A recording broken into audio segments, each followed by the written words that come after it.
Pertanyaannya, apa hubungan Isra Mi'raj dengan cinta Khadijah?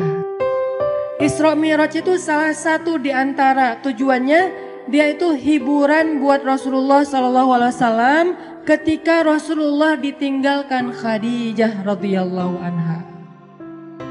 Jadi tahun ketika terjadi Isra Mi'raj dikenal oleh ulama dengan istilah tahun kesedihan. Kenapa disebut tahun kesedihan? Karena pada tahun itu Rasulullah SAW mengalami banyak ujian-ujian yang berat. Salah satu ujiannya, pertama beliau ditinggalkan oleh paman tercinta beliau, Abu Thalib.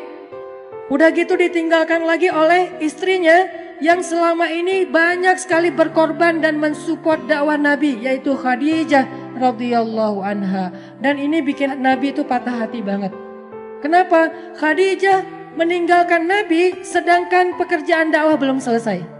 Dakwah di Mekah itu lagi sulit-sulitnya, tetapi Allah membawa pulang Khadijah kepada Allah Subhanahu wa taala, sehingga Nabi merasa benar-benar tahun itu tahun kehilangan. Kehilangan Abu Thalib, kehilangan Khadijah, sehingga jadilah Nabi di kota Mekah, kalau kita ibaratkan itu kayak anak yatim, nggak punya tempat berlindung. Biasanya Nabi itu kalau beliau dicela, dibully sama netizen gitu kan. Ini analogi sosial media. Kita dibully netizen aja kayak sedih banget gitu. Apalagi Rasul dibulinya bukan sama sosial media yang gak ketemu orangnya. Tapi langsung ngelihat ekspresi wajahnya, dilemparin sama kotoran. Nah, hiburan Nabi yang membuat Nabi itu kuat ketika dalam keadaan dibully rame-rame adalah Khadijah. Sehingga Nabi pulang ke rumahnya dalam keadaan lelah, dalam keadaan sedih, dalam keadaan kecewa. Nabi bilang kepada Khadijah, Khadijah, zammiluni, zammiluni. Selimuti aku Khadijah, selimuti aku. Akhirnya Nabi diselimuti oleh Khadijah. Lalu Nabi curhat sama Khadijah, Khadijah, kenapa mereka mendustakan dakwah aku? Apakah aku terlalu keras kepada mereka? Kata Khadijah, tidak wahai Rasulullah. Apakah aku tidak menyampaikannya dengan jelas? Kata Khadijah, tidak ya Rasulullah, engkau sudah menyampaikan dengan jelas. Wahai Khadijah, bagaimana agama ini akan Allah menangkan jika mereka menolak agama ini? Kata Khadijah, ya Rasulullah, la tahzan. Jangan sedih ya Rasulullah.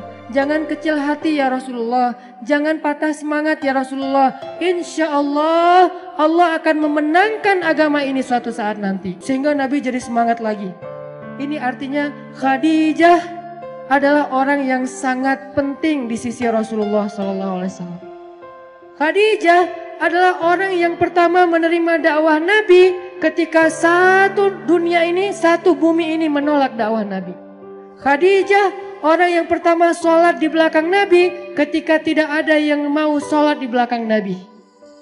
Tiba-tiba orang yang paling berharga bagi Rasulullah SAW ini kembali kepada Allah Subhanahu wa taala.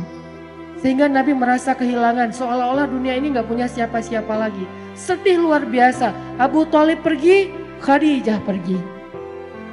Di tahun yang sama, orang-orang kafir Quraisy merencanakan untuk membunuh Rasulullah SAW. Sehingga Rasul harus lari ke Taif. Baru lari ke Taif, berharap di Taif diterima sama keluarga besar ibunya beliau, Aminah. Ternyata di Taif kita tahu cerita yang luar biasa tragis. Nabi dikejar-kejar seharian, dilemparin batu, kemudian disorakin kayak maling. Sehingga Nabi keluar masuk kebun kurma bersembunyi. Ketahuan lari lagi, sembunyi lagi, ketahuan lari lagi. Sampai jidat Nabi itu kena lemparan batu dan berdarah. Seharian Nabi berlari karena dikejar-kejar sama orang di Taif. Udahlah perasaan beliau sedang dalam keadaan kehilangan. Lagi patah hati banget kalau bahasa kita sekarang. Tiba-tiba dihujat rame-rame sama manusia.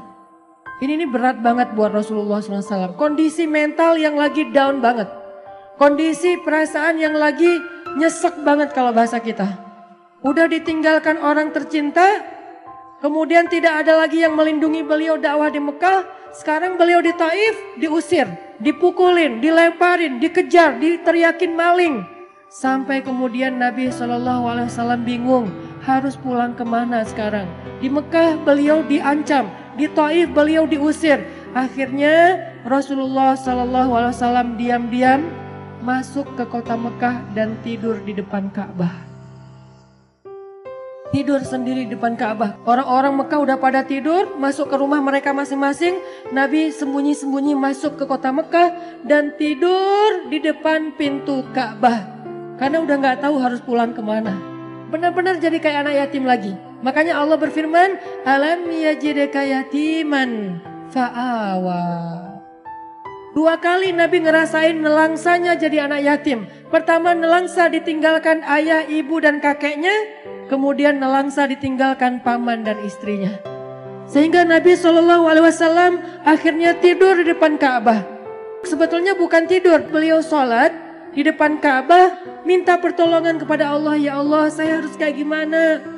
Saya udah gak punya siapa-siapa. Khadijah yang paling saya cintai. Khadijah yang menjadi nyawa saya banget. Saya gak bisa hidup tanpa dia, sekarang udah pergi. Abu Thalib yang melindungi saya juga udah pergi. Bahkan perginya dalam keadaan tidak beriman lah gitu. Saya pergi ke kampung ibu saya di Taif. Orang-orang yang ada di Taif juga mengusir saya. Kemana saya harus pergi ya Allah. Sujud Nabi panjang di Ka'bah. Sampai setelah selesai sholat, Nabi lelah seharian karena pelipis beliau juga berdarah. Akhirnya Nabi tertidur di depan Ka'bah meringkuk. Datanglah Jibril alaihissalam. Kemudian malaikat Jibril memanggil Rasulullah SAW sembari duduk di sebelah beliau dengan panggilan kasih sayang. Dengan panggilan yang kasihan. Ya Rasulullah. Nabi masih tidur. Ya Rasulullah.